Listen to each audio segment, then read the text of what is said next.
बिहार के नवादा के हरनौत थाना क्षेत्र में बड़ी बुढ़ारी के एक घर में कुछ ऐसा हो रहा था और उस घर में कुछ ऐसा होने वाला था जिसने लोगों ने कभी नहीं सोचा था। उस घर में 23 साल का बेटा और 28 साल की माँ दोनों एक दूसरे को अपनी जवानी का रंग पिला रहे थे, रस पिला रहे थे। जी सही सुना आपने। लेकिन ये कैसा कि बेटा 23 साल का और माँ 28 साल की। आगे आप कहानी में जानेंगे। अब होता क्या है कि जो पिता है श्याम राम, वो दिल्ली में काम करता, ई रिक्शा चलाता, प्राइवेट फैक्ट्री में काम करता। तो बहुत दिनों बाद अपने घर आता अपने बच्चों और अपनी बीवी से मिलने। तो वो देखता है कि उसके घर के एक कमरे से एक चरम सुख वाली आवाज, एक कामुक आवाज आ रही है। जब वो कमरे में पहुंचता है तो वो देखता है उसका 23 साल का बेटा पिंटू कुमार उसकी 28 साल की बीवी को अपनी जवानी का रस पिला रहा, और उसकी बीवी भी अपनी जवानी की रस उसके बेटे को पिला रही है। अब वो देख के आग बबूला हो जाता है, अपना आपा खो बैठता है और वहीं पे चुन्नी से अपने बेटे का गला घोटकर मर्डर कर देता है। उसके बाद उसकी लाश के कई टुकड़े करता है।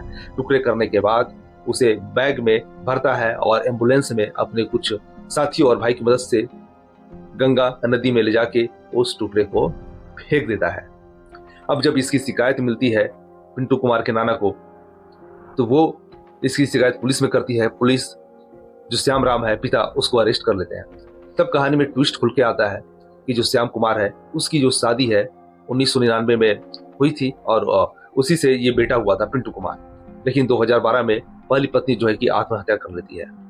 फिर से श्याम राम उसी साल शादी करता है। 2 साल बाद दूसरी पत्नी भी घर छोड़कर भाग जाती है और तीसरी शादी वो नीलू कुमार से करता है, जो जवान थी, कमसिन थी। उससे शादी कर लेता है। यहाँ तक ठीक ठाक चलता है। लेकिन रोजी रोटी की तलाश में श्याम राम दिल्ली चला जाता है, वहां पे काम करता है। लेकिन उसके पीठ पीछे जो उसका जो बेटा जवान हो चुका था पिंटू कुमार, वो अपनी जवान माँ को देख के कंट्रोल नहीं कर पाता।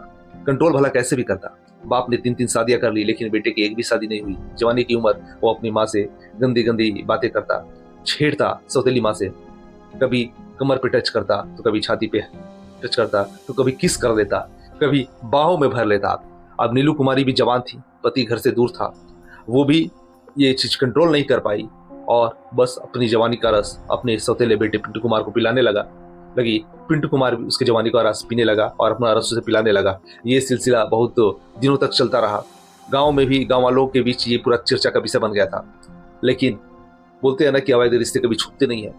तो उस दिन होता है, श्याम कुमार जब अपने घर आता है तो जब वो अपने मकान के पीछे साइड में रहता है तो उसे उसके घर से कुछ कामुक आवाज सुनाई देती है। और जब वो घर के अंदर घुसता है तो देखता है कि उसका बेटा और उसकी पत्नी बिना कपड़ों के एक दूसरे को अपना जवानी का रस पिला रहे हैं।